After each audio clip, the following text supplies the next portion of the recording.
Hello everyone, welcome to my new video. I hope so आप सब अच्छे होंगे और मैं भी अच्छी हूँ। कैसी चल रही है आप लोगों के एग्ज़ाम की तैयारी? आई होप आप जो है मन लगा के पढ़ रहे होंगे और मेरी जो तैयारी है वो भी अच्छी चल रही है। और सबसे पहले तो आप सभी को गणतंत्र दिवस की हार्दिक हार्दिक शुभकामनाएँ। तो आज का दिन तो काफ़ी स्पेशल था, हमारे स्कूल में कार्यक्रम हुए और उसकी वीडियो जल्दी ही मैं अपने चैनल पर शेयर करूँगी। और साथ ही साथ जो है तैयारी आप लोगों की कैसी चल रही है, कितना आप लोगों ने कवर कर लिया है या नहीं किया है, या भी शुरुआत की है, कितने घंटे दे रहे हो, तो कमेंट बॉक्स में ज़रूर बताइएगा।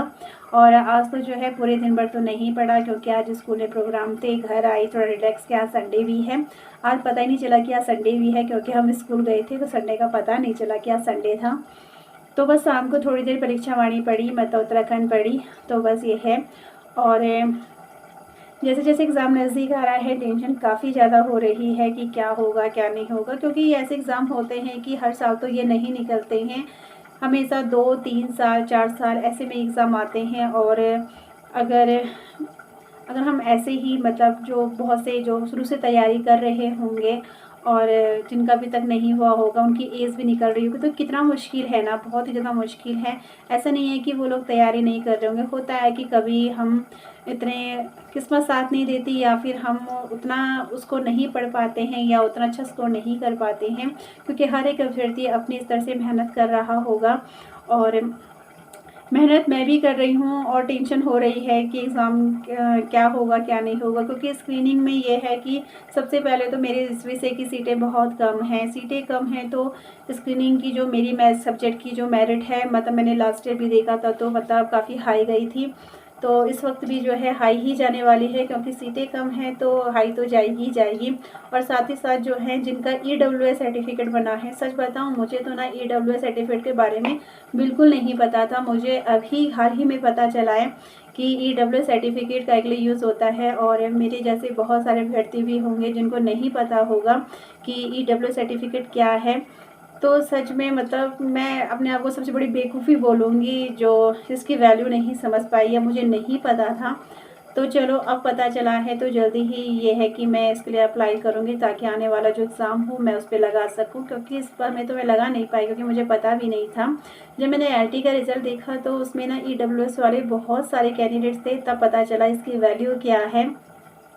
और जिन अभ्यर्थियों को इसका लाभ मिलता है तो उनको ज़रूर बनवाना चाहिए, और जिन्होंने अभी तक नहीं बनवाया है तो अप्लाई कर दीजिए ताकि आप आने वाले एग्ज़ाम में इसको इसको भी क्या है ऐड कर सको।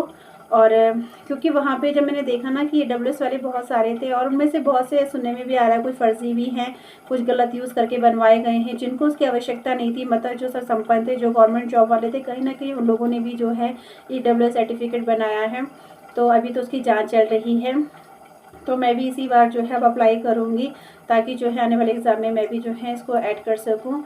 और अब जो स्क्रीनिंग का एग्ज़ाम होगा ना तो मेरे जैसे मतलब जिनका EWS होगा तो कहीं ना कहीं ये है कि उनको पहले प्रेफरेंस दी जाएगी, कहीं अगर उनकी मेरिट में नाम आ सकता है। और ये है ना कि जब 1-2 नंबर से अगर रुकते हैं तो बहुत ज़्यादा दुख होता है, बहुत ही ज़्यादा। वो 1-2 नंबर का दुख मुझे पता है, जब मैंने CTET का एग्ज़ाम दिया था तो तब भी जब 1 नंबर से मतलब रुक जाते थे ना तो बहुत ज़्यादा दुख होता था। मतलब 10-12 नंबर से रुक जाए उतना दुख नहीं होता है, जब हम 1 नंबर पॉइंट टू पॉइंट अगर हम रुकते हैं तो वो बहुत ज़्यादा पेनफुल होता है। तो मेरी तैयारी अपने स्तर से मैं कर रही हूँ और अपने स्तर से तो अच्छी चल रही है। बाकी मैं कुछ नहीं कह सकती कि एग्ज़ाम पेपर कैसा आएगा, क्योंकि जिस तरीके से LT का एग्ज़ाम आया था आउट ऑफ सिलेबस, तो ऐसा ना हो, सिलेबस के अकॉर्डिंग पूछें ताकि जो है कैंडिडेट अच्छे से उसे कर सकें। अपनी तैयारी हमने सिलेबस के अकॉर्डिंग ही की है, जितनी हम मतलब जो हमारा सिलेबस है, सिलेबस भी इतना ज़्यादा है कि कुछ पूछो मत, बहुत ज़्यादा सिलेबस है। अगर उत्तराखंड की बात करो तो माय गॉड, मतलब कितना बड़े उस उत्तराखंड में जितना पढ़ रहे हैं उतना कम है।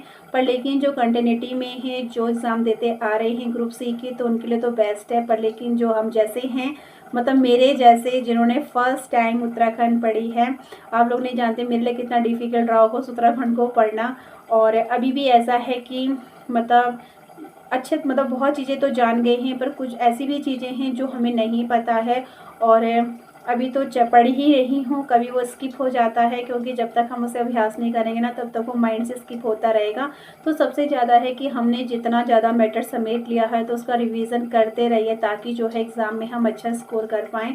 और मैं वैसा ही कर रही हूँ। सच में आप नहीं मानोगे कितना वक्त तो तुमको समझ में नहीं आ रहा है। अर्ली मॉर्निंग उठ भी जाते हैं, फिर स्कूल जाना होता है, स्कूल से घर आओ, फिर ये है कि उसके बाद फिर पढ़ने के लिए बैठो। और मेरे पास साथ तो बच्चा भी है, तो अभी तो उसकी दादी भी देख रही है। फिर भी है कि खाना पीना भी बनाना है, तो बहुत सारी चीज़ें हैं। और उसके बीच में टाइम निकाल के फिर भी पढ़ रही हूँ और जितना वक्त मिलता है ज़्यादा से ज़्यादा टाइम देने की कोशिश कर रही हूँ। 3 सब्जेक्ट में लेके चल रही हूँ, हिंदी हो गया और टीचिंग एप्टीट्यूड हो गया और उत्तराखंड। अभी जीएस जीके बिल्कुल नहीं छेड़ी है, बिल्कुल भी टच नहीं करी है, तो वो मैं फरवरी से करूँगी। अभी तो मैं ये 3 चीज़ों को देख रही हूँ और टेंशन बहुत हो रही है सच में।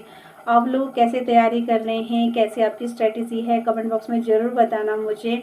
आप कितने बजे उठ लेते हो सुबह, क्योंकि सुबह तो मैं अर्ली मॉर्निंग उठ जाती हूँ, क्योंकि मैं ऐसे पूरे डे का ब्लॉग नहीं बना सकती क्योंकि उसमें बहुत टाइम लग जाता है। तो इस तरीके से आप लोगों से बात हो जाती है। और अभी मैं खाना बना रही हूँ, तो साथ ही साथ मैंने कहा जब तक खाना बन रहा है तब तक ये है कि अपनी एक वीडियो भी बना लेते हैं और आप लोगों से जो है अपनी बातें शेयर करते हैं, कैसी चल रही है तैयारी मेरी। तो बस कुछ इसी तरीके से चाय चल रही है। और कभी कभी बीच में इतनी टेंशन हो जाती है ना, पढ़ते पढ़ते सोचने लग जाती हूँ कि जो मैं पढ़ रही हूँ उनमें से कुछ एक क्वेश्चन आएगा या नहीं आएगा। क्योंकि ऐसा होता है कई बार कि बीच में सोचते सोचते ऐसे मतलब पढ़ते पढ़ते ना मेरे माइंड में बहुत सारे ख्याल आने लग जाते हैं कि कैसा एग्ज़ाम आएगा, अगर क्वालिफाई नहीं हुआ क्या होगा, मतलब बहुत सारी चीज़ें होती हैं। तो हमें तो वैसे पॉजिटिव ही रहना है, खुद को पॉजिटिव बना के रखना है। और रिज़ल्ट जैसा भी हो, हमें मतलब टेंशन होती है, खुद को समझाती हूँ कि कोई नहीं, रिज़ल्ट कैसा भी हो कोई बात नहीं चलेगा, पर यह है कि एक एक्सपीरियंस मिल जाएगा। क्योंकि देखो फर्स्ट अटैम्प्ट है, बहुत से तो फर्स्ट अटैम्प्ट में भी क्लियर कर लेते हैं। और वो सबकी अलग अलग क्षमता होती है पढ़ने की, सबका आईक्यू लेवल अलग अलग होता है, हर कोई इंटेलिजेंट तो नहीं होता सच में।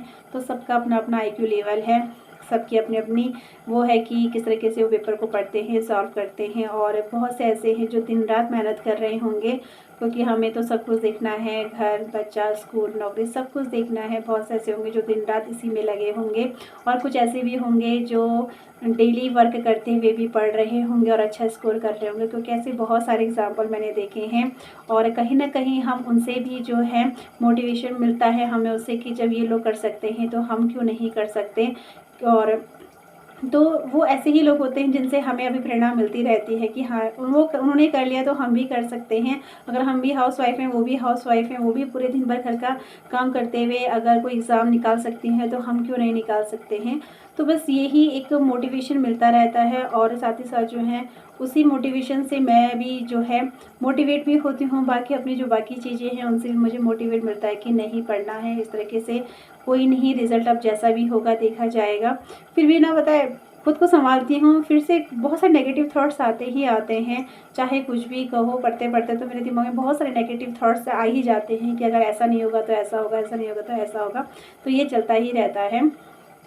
चलो कोई नहीं, बाकी जो है आप लोग तैयारी करते रहिए। और मेन इंपॉर्टेंट जिनका AWS नहीं है ना तो बनवा लेना भाई, सच में आगे वाले एग्ज़ाम में आपके काम आएगा, तो ये ज़रूर बनवा लेना। और मैं भी इसके लिए अप्लाई करूँगी। बाकी जो है मुझे पूछा गया था कि जो टारगेट के बुक है वो आई कि नहीं आई मार्केट में, तो मार्केट में आ चुकी है टारगेट बुक।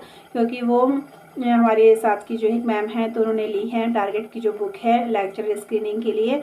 वो काफ़ी अच्छी बुक्स है, मैंने सुना है, मैंने तो नहीं ली है। अगर आप लेना चाह रहे हो तो आप देख सकते हो उसको।